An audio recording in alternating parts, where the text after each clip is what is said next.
girls' rights, our leadership, and then our well-being. What does it mean? What is it when we say that we want to see girls in leadership? What does it mean when we say that we want a well-being of girls? Rural communities, they say that a woman's place is in the kitchen, so they don't pay much attention to the education of the girl child. So I think parents should be encouraged and they should be educated. How can we invest in our girl child? When a girl is educated, you can be assured that her offspring or her children are also going to be educated. And that will have like a ripple effect or a domino effect on society.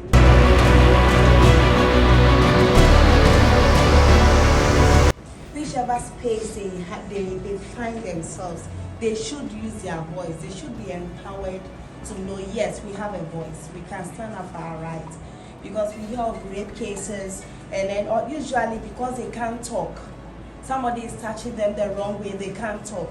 It's about time we let them know, yes, you have a voice, you should use it. Find out her potentials, the things she can do at an early stage, and encourage her to channel her energy then. So I think it's important that we bring them along in this movement to also be allies and add their voice to it. If you look at female genital mutilation, if you look at widowhood rights, who are the ones who lead those sessions? I don't know women. Do you see the men going? No, it's the women that most of the parents are too strict to their children. They don't give them the space. So even at the end of the day, if the child comes to the mom or the dad with an issue, oh mom, this happened, they'll be like, Shepherd, what do you need? And all those kind of things. So we should start it from there. We shouldn't try to shut them up. We should let them have a voice. Because once we start thinking that education can happen in all different areas through very different experiences, I think that benefits everyone a whole lot more. Thank you. Beautifully safeguard girls from violence, exploitation, and promote their overall well-being. What comprehensive measures are necessary to safeguard girls from violence, exploitation, and promote their overall well-being? And while that is true, I do think that it's also important to hold men accountable when they are doing things wrong, because I know because it's a patriarchal society and patrilineal, it can be intimidating because you don't want to go against this large part of history and society.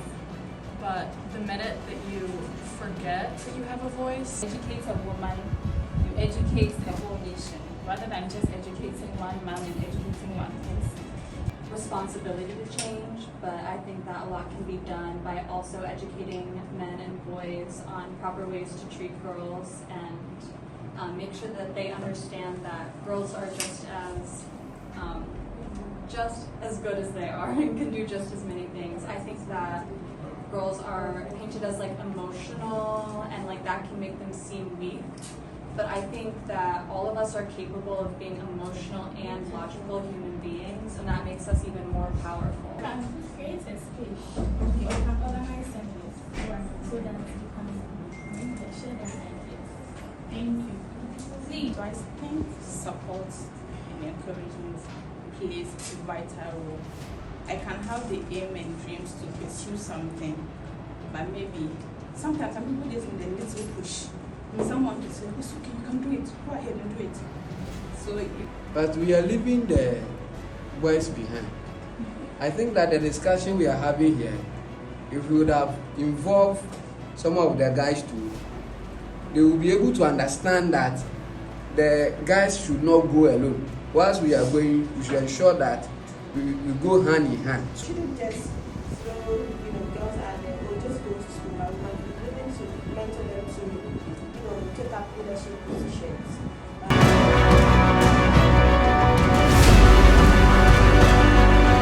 Before I got employed, I had to go through stress with the guys. There are over 50 men, and it was only a woman that was there then. And I joined. They said I couldn't do it because I'm a woman, and this camera job is for men. The camera is heavy, the tripod alone is heavy. But I told them I could do it, and lo and behold, I got the opportunity. I strive hard, and I am using it to work.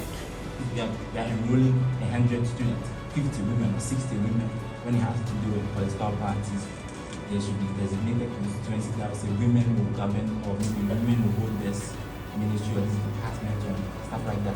Deliberate attempts, not just empowering the women, educating them, things that are tailor-made, let me say like that, for real policies. Society space that in churches, in mosques, everywhere we are, we should try to preach.